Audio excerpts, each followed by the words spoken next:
अच्छी नहीं है, कल्याणकारी नहीं है, तो उस समय हम अपने आप को कैसे शांत रख सकते हैं? किस तरह से हम उन परिस्थितियों में अपने को सुरक्षित रख सकते हैं? प्रभु ने हनुमान जी से पूछा। हनुमान जनक नंदिनी सीता ने किस विधि से अपने प्राणों की रक्षा की है? और तब प्रभु के प्रश्न के उत्तर में हनुमान जी ने प्रश्न किया, प्रभु, जहाँ पहरेदार भी हो, किवाड़ भी बंद हो, ताला भी बंद हो, जैसे वहाँ रखी हुई वस्तु सुरक्षित रहे, यह स्वाभाविक है। इसी प्रकार से लंका में भी जनक नंदिनी के पास ये तीनों ही वस्तुएं विद्यमान, किवाड़ है, ताला बंद है और उसके साथ साथ पहरेदार। तो ये तो बड़ा विस्तृत प्रसंग है। कल आपके सामने ध्यान की चर्चा चल रही थी। ध्यान का अर्थ क्या है? ध्यान का उद्देश्य क्या है? और जब आप उस पर गहराई से विचार करेंगे तो कल कथा के अंत में जो पंक्ति कही गई थी, भक्ति की व्याख्या करते हुए गोस्वामी जी विनय पत्रिका में कहते हैं कि प्रत्येक व्यक्ति को जीवन में केवल सुख ही नहीं, शांति भी चाहिए। और दिन भर हम सब लोगों के जो प्रयत्न होते हैं, पुरुषार्थ का उद्देश्य सुख पाना होता है। और सुख के संबंध में जो हमारी धारणाएं होती हैं कि अगर ये वस्तुएं हमारे पास होंगी तो हम सुखी हो जाएंगे, हमें ऐसा सम्मान, इतना धन, ऐसा पद प्राप्त होगा, हम सुखी होंगे। और इसी प्रयत्न में व्यक्ति लगा रहता है। लेकिन उसके बाद क्या होता है? एक ऐसी स्थिति आती है कि जब वह बाहर से निकल करके भीतर जाता है।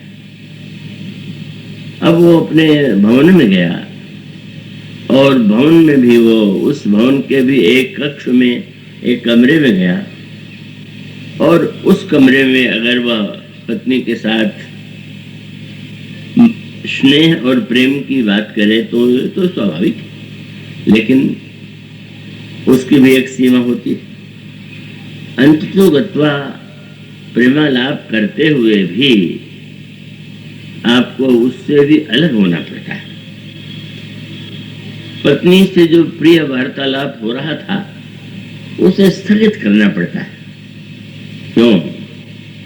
उसका अभिप्राय है कि जीवन में सुख के प्राप्ति का प्रयत्न करते हुए आप थक गए हैं और आपको शांति की आवश्यकता है।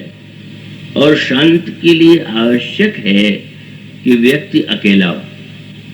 सही अर्थों में इसे आप लेंगे, समाज के साथ भी रहना व्यक्ति की आवश्यकता है और अकेले में रहना भी व्यक्ति की परमावश्यकता है।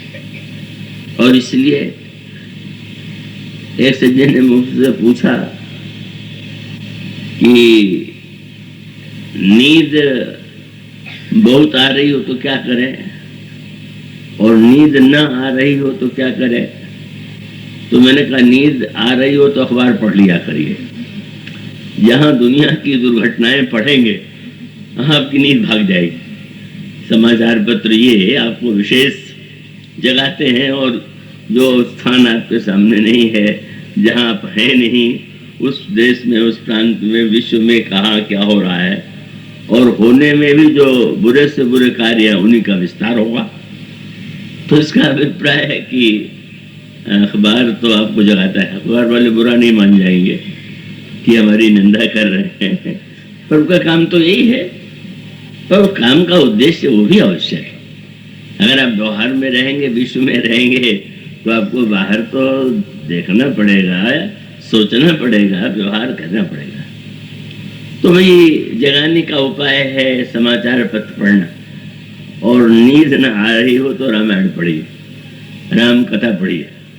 लगता है बहुत से लोगों को तो कथा में शायद इसीलिए नींद आ जाती है, क्योंकि वो शायद ऐसा अनुभव करते हैं कि यहाँ पर वो ऐसी स्थिति है कि जहाँ हम आराम की नींद ले सकते हैं, कृपया सब नींद न लेने लगिएगा।